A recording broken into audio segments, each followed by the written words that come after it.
scene took place at the former Marine headquarters, where a teacher was instructing the students on their first lesson. The lesson involved a scenario with an old man and a baby on a small boat that could only hold 2 people. The students were asked what they should do. A boy suggested that he would get off the boat so the 2 of them could escape safely. The teacher became frustrated, hitting him with a marker, telling him he was wrong. The teacher explained that it would be better to leave the old man behind, as he didn't have much time left to live. A lady interjected, asking the teacher what he hoped to achieve by becoming a Marine soldier. The teacher pondered their future, emphasizing that they had far more ahead of them than the old man, so the baby and the students must survive. The lady told him never to give such a lecture again, stating that all lives were equal. The scene shifted to a few weeks prior, on the island of Amazon Lily, where someone remarked that they were powerless to do anything but watch as their comrades were taken. They had received no orders from the top brass, as the enemy was one of the 4 emperors. The captured people cried out for help, fearful of what would happen to them on the pirates' island. Onlookers questioned whether the pirates were heroes and what was truly happening. Someone mentioned that Koby wasn't afraid to wage a full-scale war against them. The pirate approached Koby, who was a member of the Sword Division. Koby told him that in exchange for 800 Marine soldiers and a battleship they were about to seize, they should just take him instead. The others were shocked, asking if Koby was serious. The pirate thought it seemed like Koby was overestimating himself. The scene then shifted back to the present day on the pirate island of Hachinosu, where numerous knights were terrified to see a giant hand emerging from the island.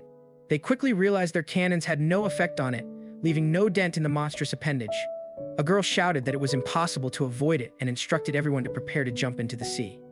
She then ordered the crew to board the ship and head to the deck to protect the civilians. The crew was astonished by the sheer power of the monster. Inside the pirate island, people were engaged in fierce battles. A vice admiral, who was lying down, said that if the giant hand fell, hundreds of civilians and Marines would be killed. Someone called out, asking what they should do. The vice admiral responded that they could still save them and instructed everyone to listen carefully, as he would create a quick opening. On the ship, the vice admiral told Koby that he would be able to destroy the monstrous hand. Koby questioned whether he could truly battle such a force. The vice admiral assured him that Rear Admiral Gruss would protect the ship from the debris caused by the impending destruction. He then instructed Lieutenant Commander Helmeppo to ensure that no one interfered with Koby and the vice admiral's plan. Koby was still uncertain if he could do it. Garp responded that he had to make a decision right then. He ordered everyone to jump, and the 3 of them quickly left the area. The pirates realized that Koby and the others were making their move. Some of them mentioned that it was pointless as long as Garp was around, and that they couldn't do anything. Even though they referred to Koby as a hero, they still saw him as just a brat. As Koby and Gruss ran, Gruss reminded him that Garp had earlier said Koby could destroy the monster's hand, but only if he had something like a bomb. Koby replied that he didn't have anything like that, but he would figure out what he could do. Gruss warned him that he was facing a massive hand capable of crushing an entire battleship. The pirates chasing them shouted that Koby wouldn't escape. Helmeppo, terrified, recalled Garp's words to ensure that no one got in Koby and Gruss's way. He bravely stepped in front, taking the attacks on himself to defend them both. As Koby grew concerned about Helmeppo, Gruss urged him not to look back. Meanwhile, Garp stood firm, and Kuzan, concerned, asked where Garp thought he was going with such severe wounds. Garp dismissed it, saying the injuries were just flesh wounds. Kuzan expressed his worry for Garp, calling it naive. Garp then charged forward, attacking the pirates and clearing his path swiftly toward the giant monster, realizing that Garp was heading straight for him. Garp used his Galaxy Divine on the monster, and the master wondered if Garp didn't care about himself. The other pirates were shocked by the sheer power of his punch. Meanwhile, Koby and Gruss found an opening. Gruss asked what Koby was going to do now that the monster's arm had lifted. Koby replied that he would meet Gruss's expectations and then rushed ahead. The monster, enraged, wondered if Garp really thought he would give up now. Furious, it taunted Garp, asking him to watch what it was going to do next. Garp thought to himself that Koby had improved incredibly fast, but he seemed to be covered in wounds, always wrapping bandages around his hands. The pirates watched Koby, unsure if he could stop the giant hand, questioning if he was really the hero, risking his life to face such a monstrous challenge. Garp, feeling a sense of pride, thought about how Koby's hands and shoulders were full of the scars of his struggle. Garp recalled a conversation with Helmeppo, where Helmeppo had told him that Koby asked him to keep quiet about it. He then remembered Koby telling him that he was just an ordinary person with no natural talent for fighting. Simply increasing his effort tenfold wasn't enough. Koby had to push himself harder than anyone else, training relentlessly to become an outstanding Marine capable of protecting everyone. Garp wondered what Helmeppo would think after training with him, seeing what Koby was doing now. Helmeppo agreed, telling Garp that Koby had been doing this every night. Garp thought to himself that it was enough. Koby was relentlessly punching the battleship bag with his blood-soaked hands. The scene shifted back to the present, where Koby was approaching the monster. The monster laughed, saying it was like the hand of a giant against an ant. A girl warned Koby that it was dangerous there. The monster then turned towards Garp, taunting him by saying that he would destroy the battleship and that Garp would soon witness the terrible sight of Marines screaming in terror. Even if they managed to escape to the sea, Akiji would freeze them. Another girl urged them to jump into the sea, warning that it was not safe. She called out to Koby, asking him to let them escape since they wouldn't be able to do anything. But Koby charged at the monster's hand, thinking that if he didn't act, everyone would die because of him.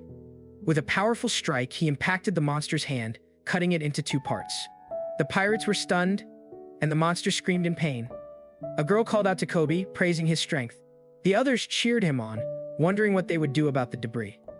Garp, seeing the result of Koby's efforts, laughed with satisfaction, happy to see how far Koby had come. Helmeppo was surprised, wondering if it was real. Gruss, equally astonished, questioned when Koby had gained such power. Gruss quickly unleashed clay to capture the falling debris and protect the ship. Helmeppo rushed to Koby, praising him for his incredible feat. The debris then fell into the sea, and Helmeppo remarked that Koby had just destroyed a hand the size of a mountain. The people cheered, relieved that Koby had saved them. Now, they only needed to get Vice Admiral Garp aboard, and they could escape. Everyone was celebrating, but some wondered if Hibari was okay. Others continued to thank Koby repeatedly for his bravery. Garp contacted a girl, informing her that Koby had successfully completed the mission to save the captain. The girl agreed, urging him to return quickly. Garp then told those on the ship to leave Hachinosu, as he would handle the situation himself. He reminded them that the most important thing was that they had all survived, and that this event would one day be known as a major threat to pirates. He encouraged them to move forward, as they were the future of the Marines. The next day, the newspapers reported the return of the young hero Koby, the unknown fate of the legendary hero Vice Admiral Garp in Hachinosu, and the siege barricade incident at Future Island, Eged, all of which would be broadcast to the entire world. The scene shifted to the East Blue, Fuchsia village, where people were shocked to hear about Garp's disappearance on the pirate island. They wondered if he was truly dead yet. The mayor reassured them, saying there was no need to worry, Garp was a living legend. A lady agreed, laughing, but the mayor was annoyed and told her it wasn't funny. His remark frightened a small child, who started crying. The mayor quickly apologized, realizing the child had been there.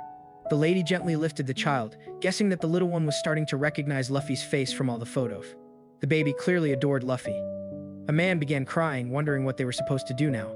To the east, the ground shook and people felt the tremors of what seemed like an earthquake.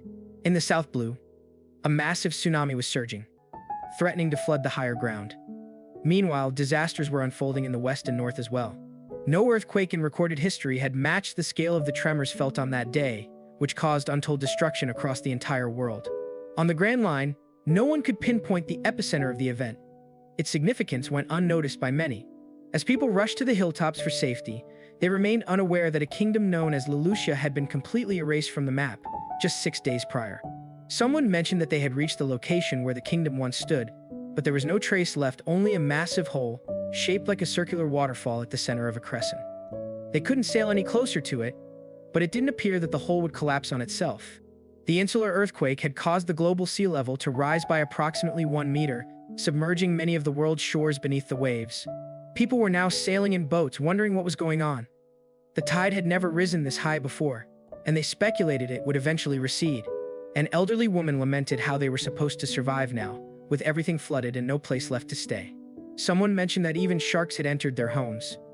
A reporter reported that the news of flooded islands continued to pour in, and it seemed the high tide hadn't even reached its peak yet. One man fishing nearby remarked that he was sure he'd catch a big one someday under these strange circumstances. Another man, clearly upset, shouted that going fishing now was nothing short of suicide.